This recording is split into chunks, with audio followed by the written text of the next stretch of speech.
The night of my birth could be considered as one of the most tragic nights in the history of rock and roll. This is the night that frontman for the legendary rock band The Doors, Jim Morrison, is said to have lost his spirit in front of a whole audience.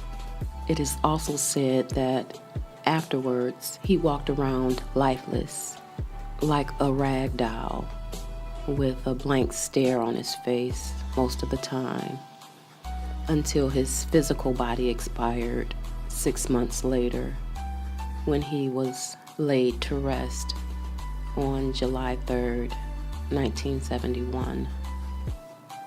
This night that Morrison is said to have lost his spirit was on December 12th, 1970.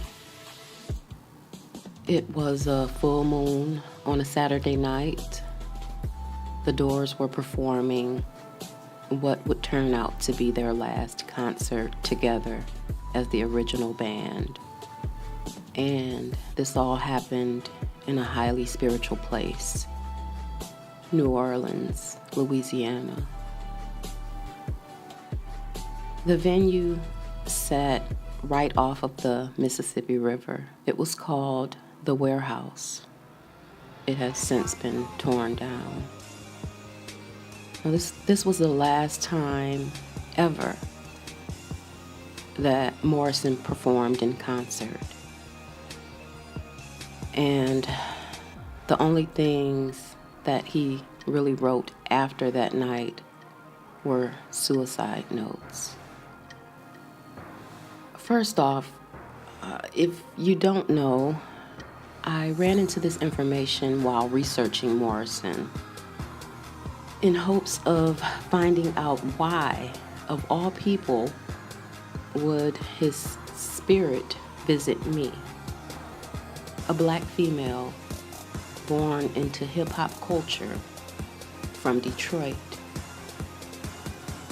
I have discussed this in my prior videos.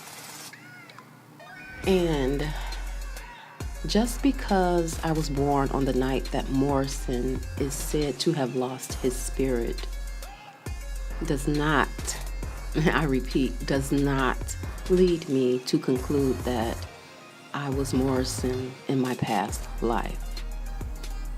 I could have been, but I'm not the only one.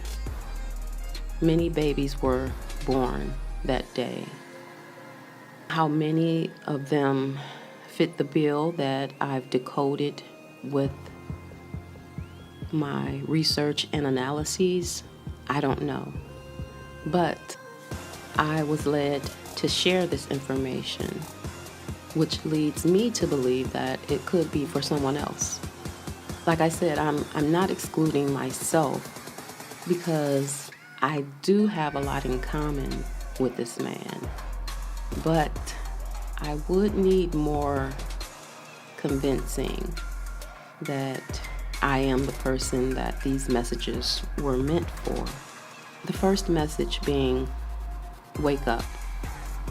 They say that Morrison screamed this phrase over 1,000 times in his short life. Part of the message is wake up and see that I have left these messages for you, myself, from my previous life. As he says in Wilderness, that he's not singing to an imaginary girl. He says, I'm talking to you, myself. Morrison has coded his art with clues pointing to truth of self, of the world, the universe, pointing to the east, to the highest knowledge, like that of reincarnation and the illusion of Maya. Let me preface the accounts of December 12, 1970 with the fact that a few nights before this last concert was Morrison's 27th birthday. That was December 8th. And on that day, Morrison was in the studio recording spoken word poetry until the early morning hours of December 9th. Some of that poetry appeared on An American Prayer. During this recording session, he basically gave up his soul on record. Because as I have broken down the poem entitled The Movie, he calls for another life or time when he said, "O great creator of being, grant us one more hour to perform our art and perfect our lives." It's like what the Far Side said. Every time I step up to the microphone, I put my soul on 2-inch reels that I don't even own. According to the bio, break on through. During the concert, Morrison started forgetting the words to the songs about halfway through the show. By the time they got to Light My Fire, Morrison lost it. They say he was hanging on the mic stand for support. As the band began their solos, Morrison sat on the drum riser. He fell as he got up to sing the last verse after being nudged by the drummer. Morrison made it over to the mic, but he did not complete the final verse. He repeatedly smashed the mic stand into the thick wooden stage until it splintered. He threw the mic down and stormed off stage. Ray Manzarek said that he saw Morrison's spirit leave his body. It's weird that Morrison had just been a lethargic bag of beans to all of a sudden having superhuman strength to destroy the stage.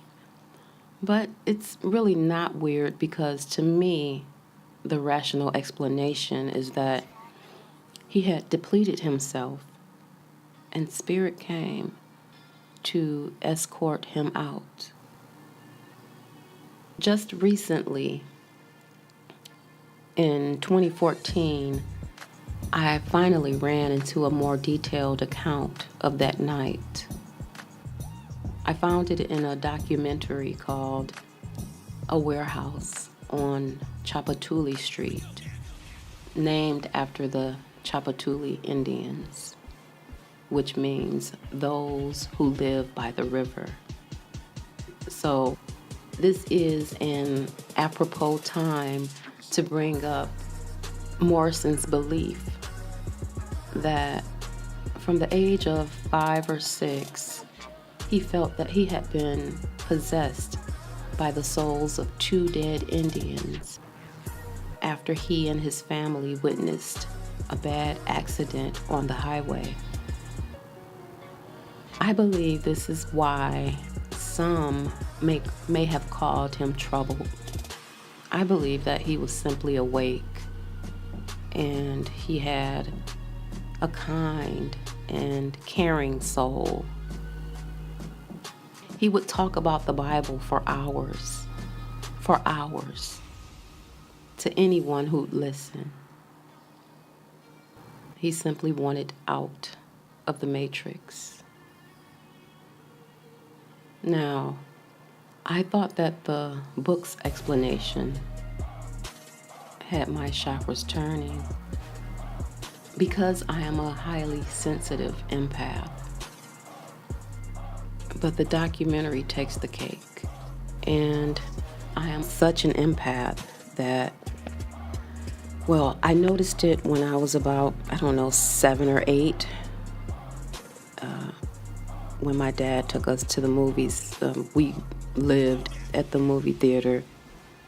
We would go about 2 or 3 times a week. But I noticed that while watching a violent scene in a movie, I would feel a sharp pain in what I understand to be my root chakra now. I had no idea back then, but back then I compared it to a guy being kicked in the nether regions, what we used to call the bobos. So it felt like I had been kicked in my phantom bobos. I liken it to that because when a man is kicked in the nether regions, I've noticed that they fold over and have to pause, have to wait for a few seconds for that pain to subside. I also have 3 planets in Scorpio, in water. And my Neptune conjuncting Jupiter makes me very emotional. Tupac had that placement as well. But the fact that my Neptune conjuncts Jupiter, and Neptune had just come out of water, it was just in Scorpio, it's at 1 degree Sagittarius. So all that water makes me even more sensitive and empathic. I had planned on recording over a month ago, but just the thought of talking about this during Mercury retrograde had my emotions on 10. So if you hear some trembling in my voice, please forgive me.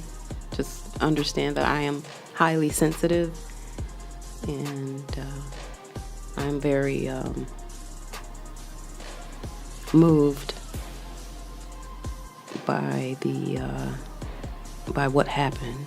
It was a very sad night. Staff and concert goers gave their accounts of that night. They say that Morrison kept a puke bucket on stage, which he had to use quite a few times.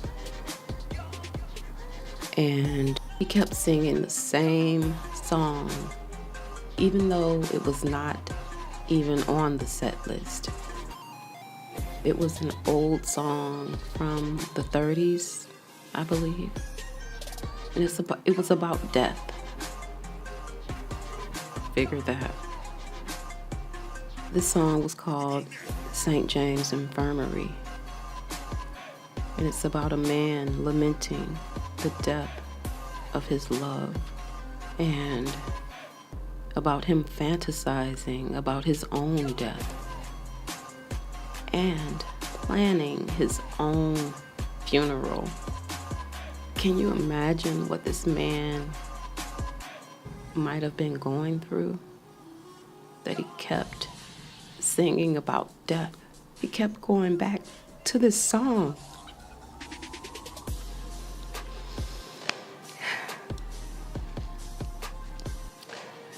And when the time came, when Morrison started going through it, his demise, the whole place knew it. Because one by one, everybody stopped what they were doing. And all eyes were on Morrison. The bartender stopped pouring. The waitresses stopped serving.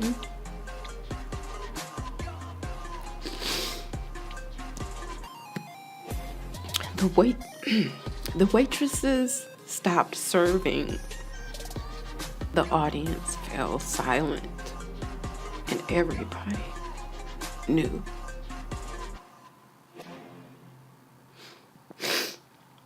A quote from the keyboardist, Ray Manzarek's book, light my fire.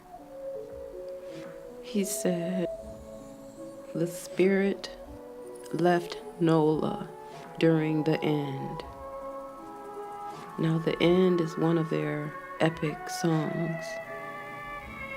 However, I believe his memory was false because of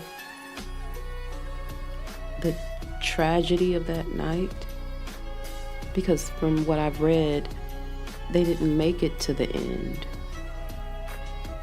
Morrison claimed that death in the form of a little child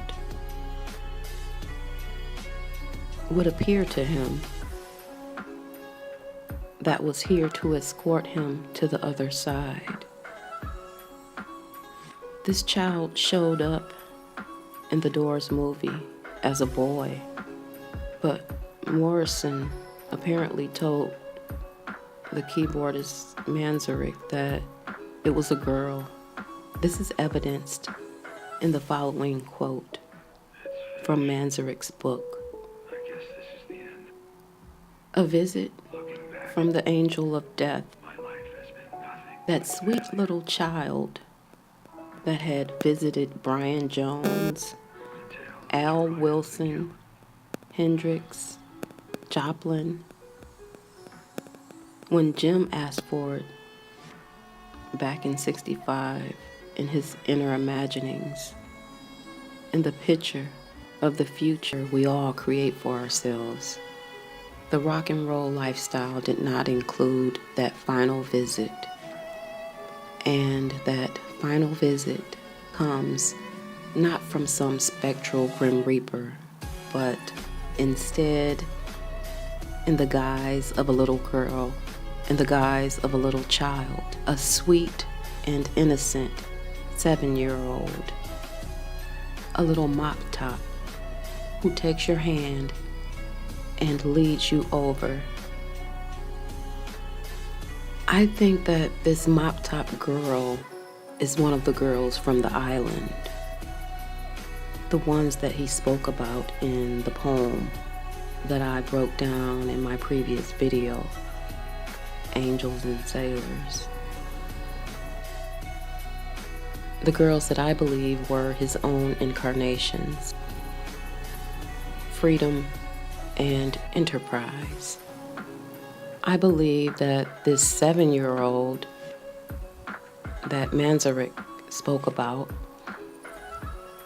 was his future incarnation, Enterprise. Because Morrison describes her in Angels and Sailors as being vaguely Mexican or Puerto Rican. And that describes a mop top to me, dark with curly hair. I would know. I am vaguely Mexican or Puerto Rican, apparently. Because when I wear my natural curls, people always assume that I am either Mexican or Puerto Rican, especially in California. Hispanic guys would come up to me all the time. Hola, mami, ¿qué pasa? ¿Cómo estás, mami? When I told them that I was black, they would ask if I was sure. Now, there are many similarities between myself and Morrison and his story. But someone else could perhaps relate even more. Maybe I've uncovered gems for someone else. I don't know. This is my story. I still have not read all of the material that's out there on Morrison, and I have lost some of my notes over the years that I've taken from books that I've read on him, biographies. As for similarities that I have found are a little spooky, because his youth seems to mirror mine, even down to matching siblings. Morrison was the eldest of his parents' 3 children. So was I. His opposite sex sibling was born about 3 years after him. So was mine. So around the age of 3, Morrison had a new baby sister. At 3, I had a new baby brother. His same-sex sibling was born 5 years after him, and so was mine. Around the age of 5, Morrison had a new brother. At 5, I had just gotten a new sister. This is a quote from the bio Break On Through. He was a chubby boy in grade school, shy and afraid to open up with people. So was I. Well, I was a chubby girl who was shy and afraid to open up with people. Morrison jumped out of moving cars. So did I. Why did I do it? I don't know. But I wasn't doing the Kiki challenge. I was around 2. Morrison was usually the smartest kid in class. So was I. Another quote. Morrison said, "I didn't get enough love as a child." Me either. I recently found out that this is because both mine and Morrison's moons square Pluto. Another quote. Morrison read slowly, carefully. I have to because I am self-diagnosed ADD, and I recently found out that that's because of my Gemini moon. It's really hard to focus. I mean, the mind of a Gemini, personally speaking, the mind is just all over the place. Even during conversation or while reading. So that's why I find myself often going back, having to read whole pages all over again. Morrison may have been affected by this Gemini symptom too, since his dominant planet was Gemini, and so was mine. And he had a stellium in Gemini. Morrison was a clown, and so am I. That's another Gemini trait. Another quote. Some say he had no taste of his own, but adopted and discarded things for effect. Me too. And that's another thing that I can blame on Gemini and its ability to easily mimic.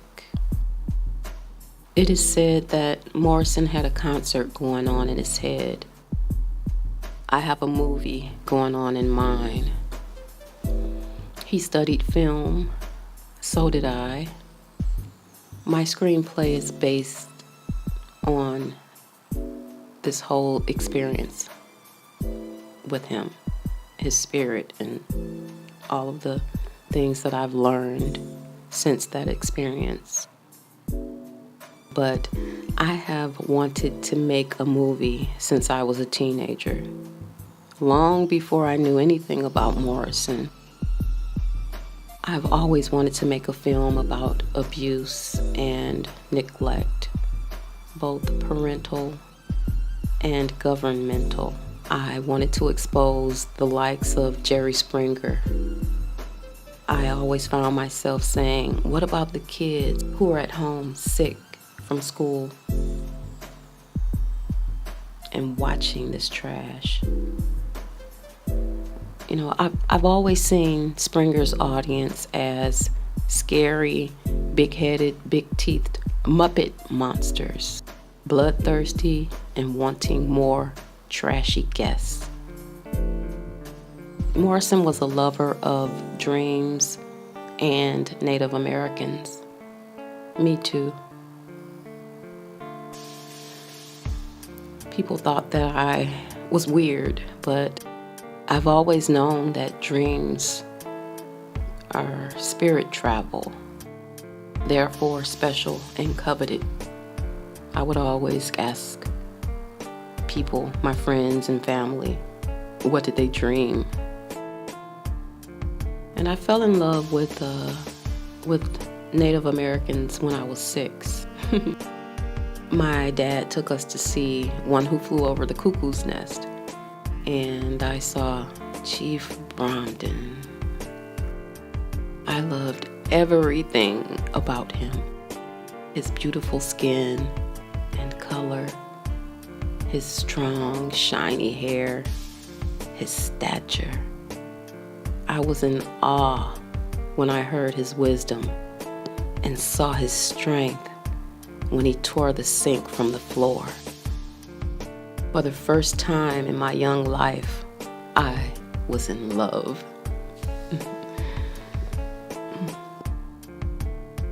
Some important numbers in the life and death of Morrison were his year of birth, 43, and his age at death, 27.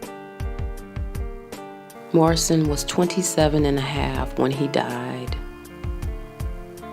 27 and a half years later, I had my out-of-body experience and visitation from his soul, from his spirit. I was 27 when I had my first experience with LSD. 2 weeks later, I was 28 and had the visit from Morrison's spirit. Now, I'm still not convinced, but if I am the reincarnation of Jim Morrison, his life ended at 27, and I am made aware of him at the age of 28. So it's like picking up where he left off, if I may entertain this scenario.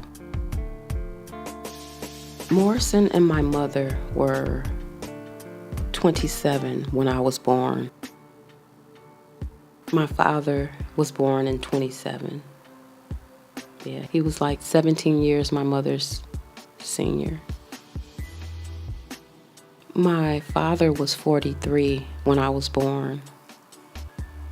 Morrison and my mother were both born in the winter of 43. Morrison had a poem called Winter Photography. My mother was a club photographer, but all of this could be just mere coincidence. Now, the night of my birth, when Morrison was said to have lost his spirit,